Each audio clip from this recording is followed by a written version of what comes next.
มันเจ็บจี๊ดตำใจเมื่อเห็นหูปเจ้ากอดจูบกับเขานัวกันบ่อายฟ้าดิน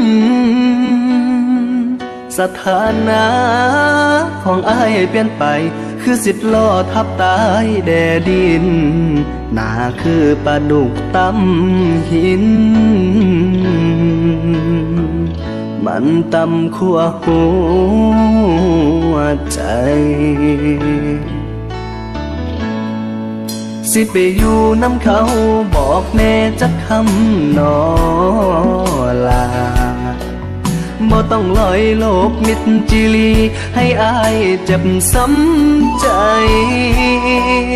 หน้าตาอายมันบ่ดีคนที่เลือกคือเขาผู้ไม่บ่รู้ตนอายถูกสมเขาบ่ทันรู้ตนถูกเขาปาดหน้าแสงสายปิดคันเร่งจนบีบตามใจเจ้าจัดสุดใหญ่เปลี่ยนไปแบบบ่หัวซา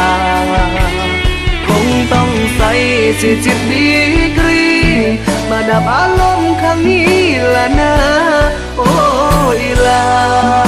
เจ้าคือเฮ็ดคักเทนอ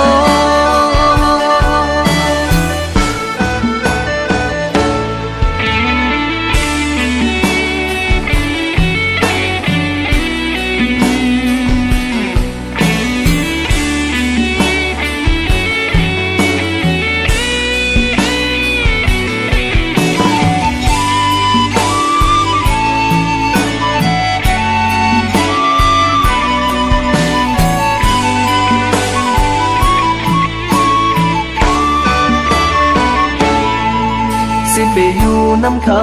บอกแน่จักคำนอลาบ่ต้องลอยโลกมิดจิลีให้อายเจ็บซ้ำใจหน้าตาอายมันบ่ดีคนที่เลือกคือเขาผู้ไม่บ่รู้ตนอายถูกสมเขาบ่ทันรู้ตนถูกเขาปาดหน้าแสงสายปิดคันเร่งจนบีบตามใจเจ้าจัดสุดใหญ่เปลี่ยนไปแบบบ่หัวซาคงต้องใส่40